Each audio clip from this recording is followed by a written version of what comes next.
As we enter the third week of Advent, the third candle in the Advent wreath symbolizes joy. And so the question I want to reflect upon is, what brings authentic, lasting joy? And as I was reflecting on my own life and those moments that I've experienced joy, a few things came to my mind. And I'm sure many of us have had the experience of buying something that we've really, really wanted for a while. When I was a kid, it was a Lego set. I always looked forward to it. Or, maybe for some people it's a certain pair of shoes or some other possession that they really, really want. But when we get it, it doesn't really deliver what it promises. Sometimes the anticipation and the expectation of getting it is actually more exciting than when you get it. And then it's like, well, okay, and you set it aside quickly and move on. But when we use the money that we have to give to some charitable cause, if somebody's hungry and we buy them something to eat, or if we donate to some organization that's providing relief from someone, there's a sense of joy that we can experience in that. And that's a joy that's more lasting. It doesn't just fade. Sometimes people spend a lot of time on social media, whether it's Facebook or YouTube or maybe just watching TV. And what can happen is we spend a lot of time doing that is we're left feeling empty. And we might try and watch more videos hoping that the next one will give us the excitement we're looking for, watch another television show. But the more we seek that out, the less we receive from it.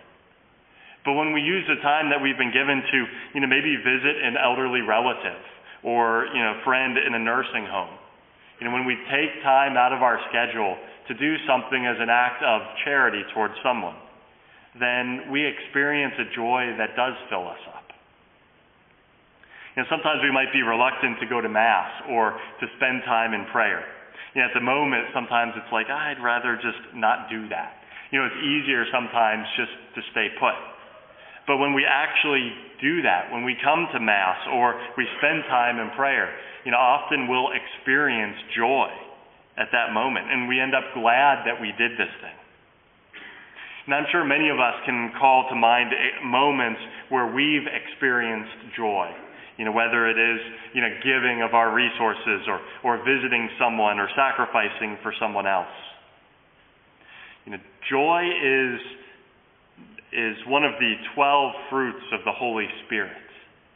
And it's interesting in the sense that if we seek after joy itself for our own purposes, we're never going to find it. If we just want to be joyful ourselves, we don't find it that way.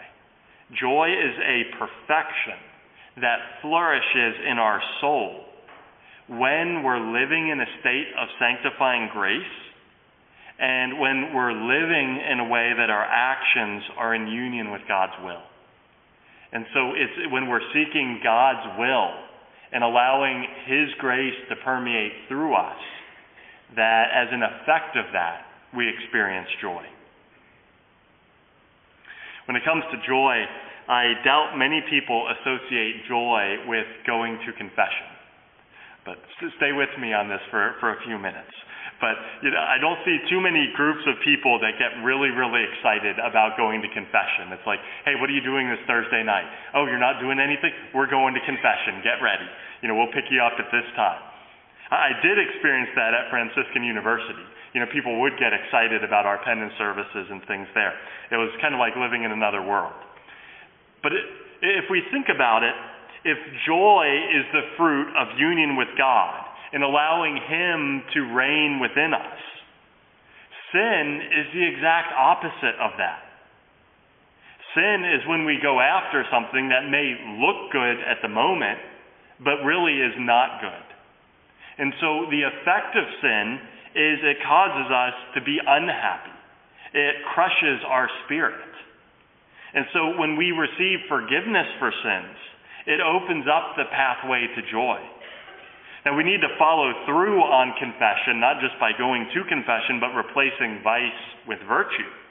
But the sacrament of confession is an important step as we receive forgiveness and opening the path to joy.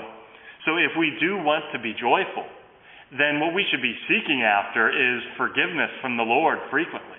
That's going to be the path to joy when we allow that to transform us.